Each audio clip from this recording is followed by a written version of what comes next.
C'est avec beaucoup d'émotion et un réel sentiment de reconnaissance que je me présente une fois de plus devant vous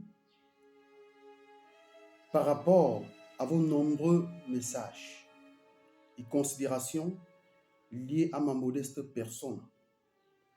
Lorsque j'ai été malade, j'ai été souffrant pendant quelques jours, mais vous avez été nombreux à être avec moi.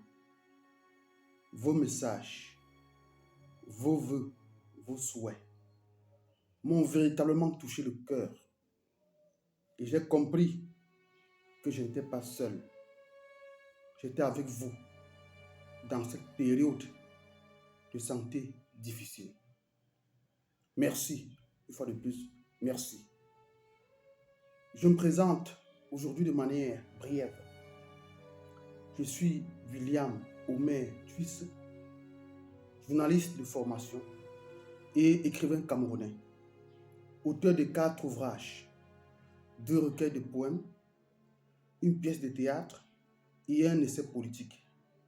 Recueil de poèmes, le cahier des éloges, lettres et illuminations. Au Cameroun sous les étoiles, patriotisme et interculturalité. Théâtre, le bal autour du roi. Essai politique, discours sur le renouveau de Paul Biya. Aujourd'hui, je me porte mieux au niveau de l'état de santé et de mon état mental. C'est avec toute cette considération au niveau mental, au niveau humain, que je suis devant vous ce jour pour vous parler aussi de mon amour pour l'Afrique. Le sentiment que je ressens lorsque je pense à l'Afrique. Je me définis beaucoup plus en tant qu'Africain, tout court, bien mieux en tant que Camerounais. C'est l'Afrique qui résonne dans mon cœur et dans mon esprit. Quand je vois ce qui se passe au Mali, au Niger, au Burkina Faso, au Sénégal, cela me touche énormément et me réconforte dans ma posture de panafricaniste.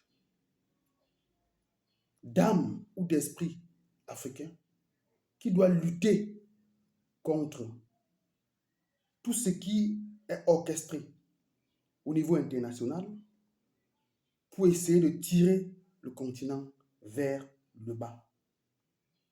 Je me porte donc très bien et je vous dis une fois de plus, merci pour vos bonnes énergies positives. C'est tout cela qui me rend davantage fier et heureux au sens de la solidarité africaine. En Afrique, on n'est jamais seul.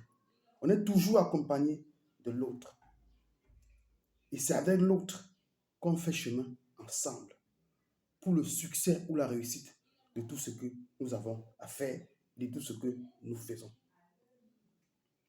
J'invite donc les internautes qui sont déjà connectés sur votre média Afrique Magazine News d'inciter les autres à nous trouver sur différentes plateformes numériques afin qu'ensemble, nous puissions mener le combat d'une Afrique libre, prospère et fière de l'être. Ce combat est pour tout le monde et il ne doit pas se faire de manière isolée. C'est ensemble qu'on va mener l'Afrique vers son émergence. Que tu sois en Côte d'Ivoire, que tu sois au Tchad, au Burkina Faso, au Mali, au Nigeria, au Niger. Lorsqu'il y a un complot contre l'Afrique, il faut se lever pour dire non et soutenir notre continent. Bonjour ou bonsoir à tous ceux qui nous reçoivent à l'instant. Partagez donc nos différentes publications, likez et surtout invitez en masse le public à se connecter sur notre média Afrique Magazine News. Alors tout à l'heure dans la deuxième manche de ce programme, on va parler donc de la journée mondiale du patrimoine africain qui a été célébrée le 5 mai. À tout de suite. Merci.